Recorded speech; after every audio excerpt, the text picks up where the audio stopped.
위해서 고난을 받으시고 십자가에 달려서 죽으신 것을 기념하고 기억하는 고난 주간을 보내고 있습니다. 사람의 몸을 입고 이 땅에 오신 예수님은 33년간 생애의 마지막 일주일을 예루살렘에서 사셨습니다. 그 마지막 가장 중요한 일주일 동안의 주님의 행적을 우리는 특별히 누가복음의 기록을 중심으로 살펴보면서 고난 주간을 의미 있게 보내고 있습니다. 예루살렘에 입성하신 이후의 첫 번째 날에 예수님께서는 입이 무성하나 전혀 열매가 없는 무화과 나무를 저주하시고 제일 먼저 성전으로 가서 성전을 청결케 하셨습니다. 그리고 두 번째 날에 예수님께서는 신앙적인 논쟁을 벌이십니다. 아침 일찍부터 하루 종일을 예루살렘 성전에서 무리들을 가르치시면서 특별히 당대의 신앙인들과 신앙에 대해서 치열하게 논쟁을 벌이십니다. 누가복음은 그 논쟁들 가운데 6가지를 기록하고 있는데 오늘 본문은 바리새인들이 헤롯 당원들과 결탁해서 예수님께 가이사, 그러니까 로마 황제에게 세금을 바치는 것이 옳습니까? 옳지 않습니까? 라고 질문을 던짐으로써 촉발된 논쟁입니다. 저들이 예수님께 그런 질문을 던진 까닭은 오늘 본문 20절에서 보듯이 예수님을 책잡아서 로마 총독에게 넘기려고 했기 때문입니다.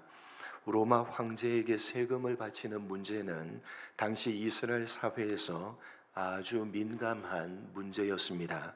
당시는 로마가 이스라엘을 지배하고 있었고 로마는 14세부터 65세에 해당하는 이스라엘의 모든 남자들에게 소위 인두세를 부과했습니다.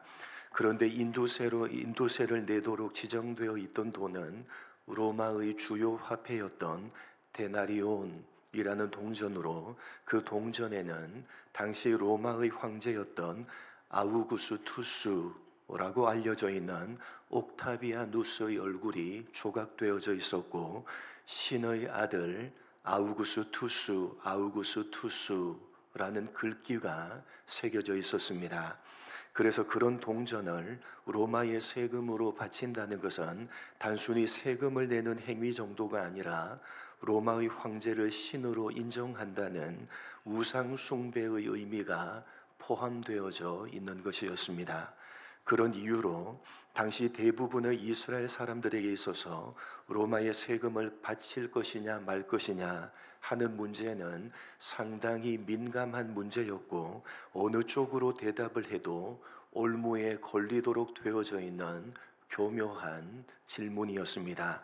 만약에 세금을 바치는 것이 옳다고 답변을 하면 이스라엘 민족의 반역자로 우상 숭배를 권장하는 자로 몰릴 것이고 세금을 바치지 말라고 대답을 하면 로마에 대한 반역자로 몰리게 되는 참으로 교묘한 질문입니다. 이러한 교묘한 질문에 예수님은 세금을 낼 동전을 가지고 오라고 하시고 그 동전에 새겨진 형상과 글귀가 누구의 것이냐고 물었고 로마 황제의 것입니다 라고 대답을 하자 가이사의 것은 가이사에게 하나님의 것은 하나님께 바치라는 유명한 답변을 하십니다. 그 어떤 쪽으로도 트집을 잡을 수가 없는 기가 막힌 답변입니다. 그렇다면 이 답변으로 예수님께서 의도하신 바는 무엇이냐? 도대체 이 답변은 어떤 의미를 가지고 있는 것이냐? 여러분, 사실 예수님이 하신 답변은 다만 올무에 걸리지 않으려고 지혜롭게 받아 넘기신 정도의 말씀이 아니라 기독교 신앙의 중요한 원리를 담아내고 있는 말씀입니다. 어떤 사람들은 예수님의 이 답변을 이분법적인 내용으로 오해를 합니다. 기독교 신자들은 나라의 세금도 잘 내야 하고 하나님께 헌금도 잘 해야 한다. 혹은 세상의 것은 세상의 것이고 하나님의 것은 하나님의 것이다 라는 식으로 세상에 속한 것과 하나님께 속한 것을 구분해야 한다는 이분법적인 내용으로 이해를 하는데 전혀 그런 의미가 아닙니다. 먼저 여기 가이사의 것은 가이사에게, 하나님의 것은 하나님께 바치라 할 때에 바친다 라고 번역된 단어는 헬라어로 아포디도미라는 단어로 정확한 뜻은 돌려주다, 다시 넘겨주다 라는 뜻입니다. 돌려주고 다시 넘겨주라는 것이니까 원래의 있었던 곳, 가장 최초로 있었던 곳으로 돌려보내라는 의미입니다. 여러분, 원래 최초로 있던 곳은 어디입니까? 가이사가 최초의 기원입니까? 아니면 하나님이 최초의 기원이십니까? 모든 만물의 최초의 기원은 하나님이십니다. 그러니까 가이사의 기원도 사실은 누구십니까? 하나님이십니다. 여러분, 가이사 로마 황제의 기원도 하나님이십니다. 왜냐하면 모든 만물이 하나님께로부터 말미암아서 온 하나님이 모든 만물의 최초의 기원이시기 때문입니다. 가이사도 그 기원이 하나님이다 라는 것이 예수님이 답변하신 가이사의 것은 가이사에게, 하나님의 것은 하나님께 돌려라 라는 답변이 가지고 있는 핵심입니다. 이해를 돕기 위해서 로마서 13장 1절, 2절, 2절 읽어보겠습니다. 같이 읽겠습니다. 시작.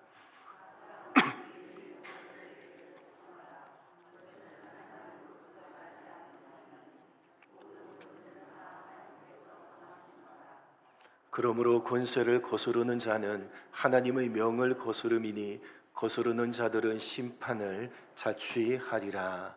여러분, 이 로마서는 로마에 있는 성도들에게 보낸 편지인데 사도 바울은 그들에게 권세자들에게 복종하라 라고 명령하고 있습니다. 여러분, 바울 당시에 권세자들은 누굽니까? 바로 로마 제국입니다.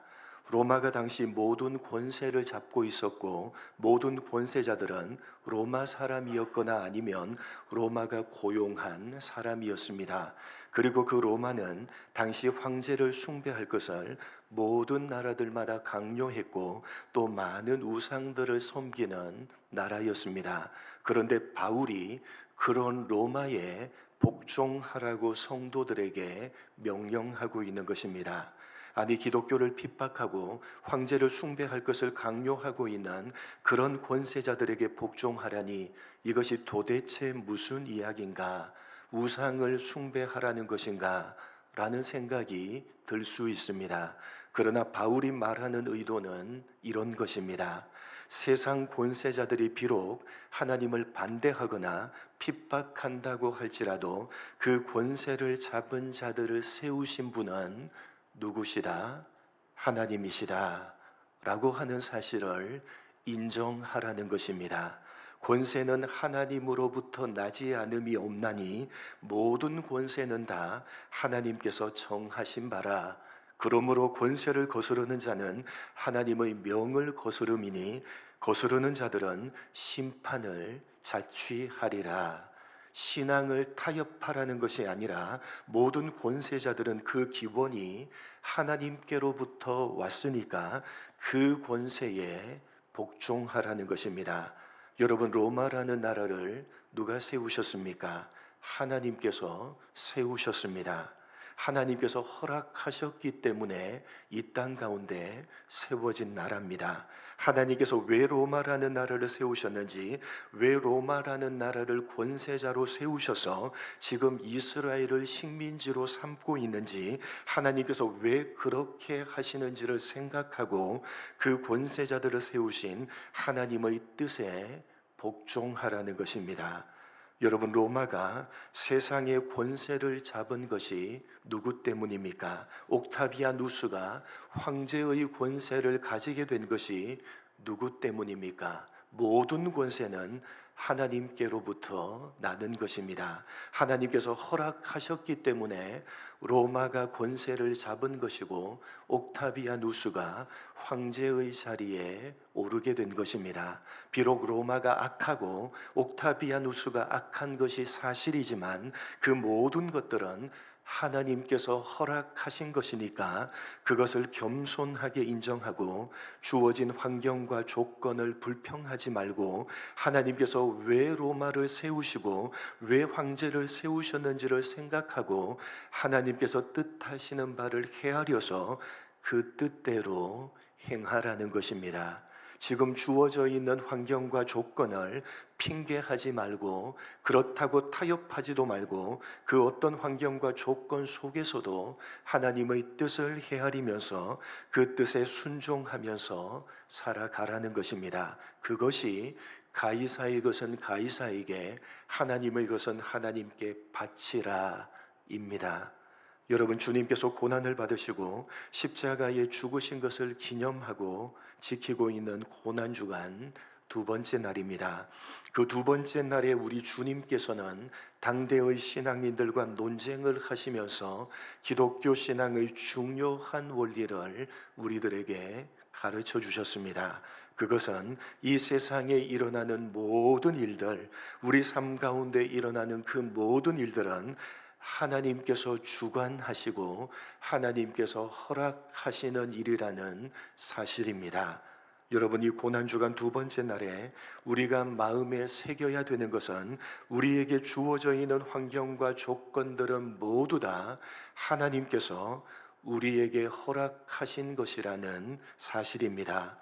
우리를 위해서 고난을 받으시고 죽기까지 하신 예수님께서는 우리에게 주어지는 그 모든 현실들을 하나님께서 허락하신 하나님의 손길로 인정하라고 우리에게 말씀하십니다. 여러분, 하나님께서 때로는 우리들 인생에 로마라는 나라를 허락하기도 하시고 때로는 가이사라는 로마 황제를 허락하시기도 하십니다. 로마가 이스라엘을 핍박했듯이 인생 가운데 가이사가 황제 숭배로 이스라엘의 신앙을 위협했듯이 하나님께서는 때때로 우리들의 인생 가운데 그런 로마와 가이사를 허락하시는 것입니다. 왜요? 바로 우리를 위해서입니다.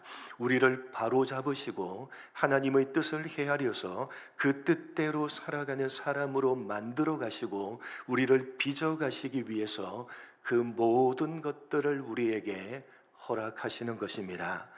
여러분, 예수를 믿는 기독교 신앙을 가지고 살아온 여러분의 지난 날들을 한번 더듬어 생각해 보시기 바랍니다.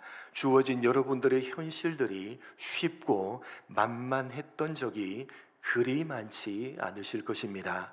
그리고 앞으로도 우리는 참으로 만만치 않은 현실들을 우리 삶 가운데 만나게 될 것입니다. 하나님께서 그렇게 인도하실 것이고 그렇게 우리에게 허락하실 것입니다.